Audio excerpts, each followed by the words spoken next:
स्वागत है आपका इंटरनेशनल स्पेस स्टेशन पर। और आज हम जानेंगे कि कैसी होती है अंतरिक्ष में एस्ट्रोनॉट्स की जिंदगी। दोस्तों, हमारी आकाश गंगा में 200 बिलियन प्लैनेट्स हैं और अंतरिक्ष में आकाश गंगा जैसी 2 लाख करोड़ गैलेक्सीज हैं, जिनमें अरबों खरबों प्लैनेट्स हैं और स्टार, उल्कापिंड और क्षुद्र ग्रह मौजूद हैं। इसी से आप अंदाजा लगा सकते हैं कि ये यूनिवर्स कितना बड़ा है। और यहाँ हमारी पृथ्वी एक चावल के दाने जितनी तुच्छ है।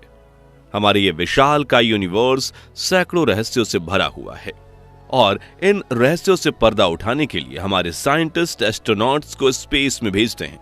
हालांकि अंतरिक्ष में जाकर धरती की किसी और भी जगह पर जाने जैसा बिल्कुल भी नहीं है, क्योंकि इस सफर में एस्ट्रोनॉट्स कई तरह के फिजिकल और मेंटल चैलेंजेस से गुजरते हैं।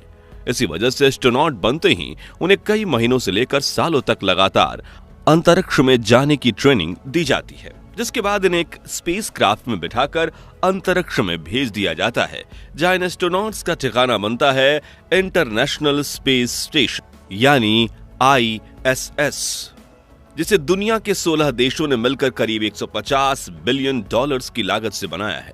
ISS को हम धरती की सतह से 408 किलोमीटर की ऊंचाई पर पृथ्वी की ऑर्बिट में लगातार घूमने वाली एक एडवांस लेबोरेटरी, होटल या व्हीकल भी कह सकते हैं, क्योंकि यहाँ पर एस्ट्रोनॉट्स के खाने पीने, रहने, सोने और एक्सपेरिमेंट करने की सभी सुविधाएं उपलब्ध हैं।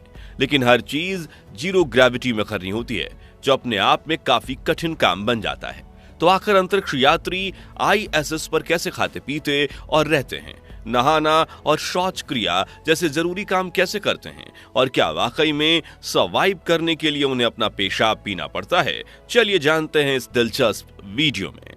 दोस्तों, ISS पर जाकर एस्ट्रोनॉट्स 5 महत्वपूर्ण काम जरूर करते हैं, जिनमें रिसर्च एंड एक्सपेरिमेंट करना, ISS की मेंटेनेंस और मरम्मत करना, स्पेस सूट पहनकर खुले अंतरिक्ष में स्पेस वॉक करना, एक्सरसाइज करना और 8 घंटे की नींद लेना शामिल है।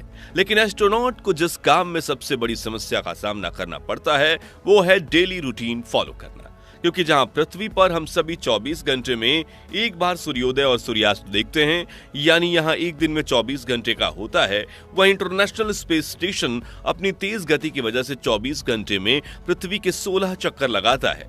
यानी यहां रहने वाले एस्ट्रोनॉट्स को दिन में 16 बार सूर्योदय और सूर्यास्त देखने को मिलता है। ऐसे में उनकी बॉडी क्लॉक बिगड़ने लगती है, जिससे वो बीमार भी पड़ सकते हैं और उनकी प्रोडक्टिविटी भी खत्म हो जाती है। इसलिए एस्ट्रोनॉट्स भी पृथ्वी की तरह ही 24 घंटे के दिन की रूटीन को फॉलो करते हैं और समय देखने के लिए अंतरिक्ष यात्री ओमेगा कंपनी की स्पीड मास्टर प्रोफेशनल वॉच का ही इस्तेमाल करते हैं, जो उन्हें पृथ्वी के टाइम के हिसाब से सुबह नींद से उठने में मदद करती है और एस्ट्रोनॉट्स सुबह 8 बजे नींद में से उठ जाते हैं। यहाँ आपको बता दें कि धरती पर गुरुत्वाकर्षण होने की वजह से हमारे पैर जमीन पर रहते हैं, लेकिन अंतरिक्ष में जाते ही एस्ट्रोनॉट्स की बॉडी वेटलेस हो जाती है और हवा में तैरने लगती है, जिस वजह से खाना पीना, टॉयलेट करना और नहाना जैसे रूटीन काम भी हवा में तैरते हुए करने पड़ते हैं, जो उनके लिए तो काफी ज्यादा चैलेंजिंग होती है। लेकिन आपको उन्हें ये टास्क करते देखकर काफी मजा आएगा। तो आइए देखते हैं ISS पर एस्ट्रोनॉट्स का डेली रूटीन। सबसे पहले बारी आती है फ्रेश होने की। तो इंटरनेशनल स्पेस स्टेशन पर भी बाथरूम बने होते हैं, जिसमें पोटी करने के लिए स्पेस टाइप के कमोड होते हैं, जिन्हें नीचे फैन सिस्टम लगा होता है, जो बॉडी के सॉलिड वेस्ट को निकालते ही उसे अपनी तरफ खींच लेता है और एक प्लास्टिक बैग में भरकर सील कर देता है, जिन्हें सप्लाई के लिए भेजा गया जहाज अपने साथ पृथ्वी वापस ले आता है। लेकिन हमने शुरुआत में एक सवाल किया था कि क्या एस्ट्रोनॉट्स को अंतरिक्ष में ही अपना पेशाब पीना पड़ता है, तो इसका जवाब है हाँ, लेकिन जैसा आप सोच रहे हैं वैसा नहीं। दरअसल लिक्विड वेस्ट यानी पेशाब के लिए हर एक एस्ट्रोनॉट्स के पास एक प्लास्टिक बैग होती है। आपको बता दूं कि यह सक्शन ट्यूब होती है, जो हर तरह के लिक्विड वेस्ट को खींचकर एक खास तरह के उपकरण में भेजता है, जो इलेक्ट्रोलिसिस प्रोसेस की मदद से इसमें से फ्रेश ऑक्सीजन और पीने का पानी बनाता है। जी हां, एस्ट्रोनॉट्स के पेशाब से ही पीने का पानी बनाया जाता है, लेकिन कई प्रोसेसेस होने की वजह से ये पानी बिल्कुल साफ और पीने लायक बन जाता है। और आपको यह जानकर हैरानी होगी कि नासा ने सिर्फ इस वाटर रिकवरी सिस्टम पर ही $250 मिलियन खर्च किए थे। फ्रेश होने के बाद अंतरिक्ष यात्री नहाने के लिए जाते हैं, जिसके लिए वो एक टॉवल पर पानी और साबुन लगाकर उससे अपने शरीर को अच्छी तरह से पोंछ लेते हैं। हालांकि स्पेस में पानी भी तैरता है, इसलिए हवा में ही टॉवल को गीला किया जाता है और फिर कोई एस्ट्रोनॉट इस टॉवल को निचोड़ता है तो पानी इनके हाथों पर भी एक पारदर्शी परत बनाकर चिपक जाता है, इसलिए तौलिए से शरीर को अच्छे से पोंछना पड़ता है।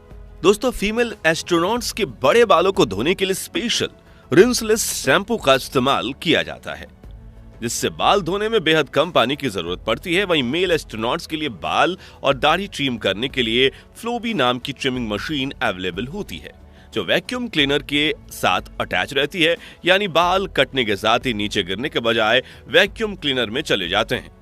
अच्छे से नहाने धोने के बाद बारी आती है कपड़ों की, तो स्पेस में टेम्परेचर 60 से 70 डिग्री के पार रहता है, इसलिए astronauts half sleeve T shirt और शॉर्ट्स पहनना ही पसंद करते हैं। और मजेदार बात यह है कि जैसे आजकल के कुछ आलसी यंगस्टर कई दिनों तक ऐसे ही कपड़े पहनकर रहते हैं, वैसे एस्ट्रोनॉट्स भी कई दिनों तक एक ही टी शर्ट पहनकर रहते हैं, क्योंकि ISS पर कपड़े धोने की कोई व्यवस्था नहीं है। अब दोस्तों, घर से इतना दूर रहने की वजह से कोई बार एस्ट्रोनॉट्स को परिवार की याद भी आ जाती है और उन्हें रोना भी आता है। लेकिन क्या स्पेस में रोया जा सकता है? और अगर हां, तो उनके आंसू कहां जाते हैं? तो इस बात का जवाब देने के लिए एक एस्ट्रोनॉट्स ने अपनी आंखों में पानी डालकर रोने की कोशिश की थी, जिस दौरान उनकी आंखों से आंसू निकल तो रहे थे, लेकिन नीचे गिरने के बजाय चेहरे पर चिपक कर तैर रहे थे, जिसे पोंछने के लिए टॉवल की जरूरत पड़ती है। खाने की बात करें तो एस्ट्रोनॉट्स धरती से खाना अपने साथ ले जाते हैं और वो हाइड्रेट फॉर्म में होता है, ताकि वो लंबे समय तक खराब ना हो। आमतौर पर खाने में अंडे, मीट, ब्रेड और सब्जियां होती हैं, जिन्हें खास तौर पर जापान, अमेरिका और रूस में ही तैयार किया जाता है। बर्तन भी खास तरह से डिजाइन किए जाते हैं ताकि ग्रेविटी के बिना कटे और चम्मच किसी के आंख, नाक और कान में ना घुस जाए। तो अपनी पसंद के रेडी टू ईट पैकेट चुनकर एस्ट्रोनॉट्स उसमें गर्म पानी मिलाकर कुछ देर के लिए छोड़ देते हैं और उनका खाना तैयार हो जाता है, जिससे ये लोग साथ मिलकर खाते हैं। आपको बता दें कि एस्ट्रोनॉट्स सुबह 9 बजे ब्रेकफास्ट, 1 बजे लंच और 7 बजे डिनर जैसी 3 मील्स लेते हैं। अब डेली लाइफ एक्टिविटीज पूरी होने के बाद बारी आती है काम करने की। तो इसके लिए एस्ट्रोनॉट सबसे पहले अपने इक्विपमेंट्स चेक करते हैं और फिर इंटरनेट के जरिए मशीन कंट्रोल रूम से कांटेक्ट करके पूरे मिशन का अपडेट देते हैं। फिर ये अपने सभी वॉक टास्क को पूरा करते हैं। जी हां, ISS पर वाईफाई लगा हुआ है, लेकिन इसके जरिए एस्ट्रोनॉट्स रील्स, मूवीज वगैरह नहीं देख सकते। बस नासा के सिस्टम के साथ कनेक्ट करके ग्राउंड कंट्रोल रूम से कम्युनिकेशन कर सकते हैं। और ISS के कुछ इक्विपमेंट्स वायरलेस टेक्नोलॉजी के साथ काम करते हैं। दोस्तों, काम पूरा हो जाने के बाद एस्ट्रोनॉट्स अपना स्पेस सूट पहनते हैं और ISS से बाहर निकलकर स्पेस वॉक करते हुए चक्कर लगाते हैं, ताकि अगर स्पेस स्टेशन के किसी बाहरी पार्ट को मेंटेनेंस की जरूरत हो तो उसकी मरम्मत कर सकें। हालांकि रोजाना स्पेस वॉक करना कंपल्सरी नहीं होता, मगर वॉकआउट जरूर होता है, क्योंकि ग्रेविटी न होने की वजह से एस्ट्रोनॉट्स के शरीर में हड्डियों और मांसपेशियों में कमजोरी आने की समस्या हो सकती है।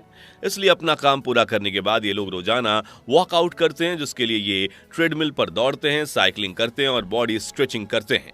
आखिर में डिनर करने के बाद एस्ट्रोनॉट्स साथ में बैठकर गप्पे लड़ाते हैं या अपना काम पूरा करते हैं। फिर करीब 10:30 बजे ये लोग अपने स्लीपिंग पॉड में जाकर सो जाते हैं, जहां इन्हें रेलवे के डब्बों में लगे बर्थ के जैसे ही बेड पर खुद के शरीर को स्लीपिंग बैग में बांधना होता है, ताकि अपने शरीर को एक जगह पर रखकर नींद ले सकें। और अपने स्लीपिंग पॉड में ही सोने से पहले ये लोग अपना लैपटॉप भी चला सकते हैं, अपनी बुक्स भी पढ़ सकते हैं, जिसके बाद ये लोग 8 घंटे की जरूरी नींद लेते हैं। फिर दूसरे दिन सुबह उठकर इसी रूटीन को दोबारा फॉलो करते हैं। दोस्तों, कभी ना कभी आपके दिमाग में ये सवाल तो जरूर आया होगा कि क्या स्पेस में एस्ट्रोनॉट्स फिजिकल रिलेशन बना सकते हैं? तो बता दें कि स्पेस में लव मेकिंग करना बिल्कुल एक अलग अनुभव होता है। हालांकि आज तक इस बात का जिक्र सिर्फ किताबों और फिल्मों में किया जाता है, लेकिन फ्रेंच ऑथर पियरे कोलहर ने अपनी बुक द लास्ट मिशन में इस बात का जिक्र किया था कि आउटर स्पेस में भी इसका एक सीक्रेट एक्सपेरिमेंट किया गया था, यानी कि एस्ट्रोनॉट्स की एक जोड़ी स्पेस में फिजिकल रिलेशन बना चुकी है। खैर दोस्तों, देखा आपने कि दूर से सुहाना लगने वाला एस्ट्रोनॉट्स का जीवन असल में कितना ज्यादा चुनौतियों से भरा हुआ है। तो क्या मौका मिलने पर आप कभी एस्ट्रोनॉट्स बनकर स्पेस में जाना चाहेंगे? कमेंट्स में बताइए। ये वीडियो अच्छा लगा हो तो इसे लाइक और शेयर करें। 5100 लाइक्स का टारगेट अचीव करने में हमारी मदद कीजिए और ऐसे ही दिलचस्प वीडियोस देखते रहने के लिए इस चैनल को सब्सक्राइब करके बेल आइकन जरूर प्रेस कर दीजिए। मिलते हैं अगली वीडियो में। Bye bye.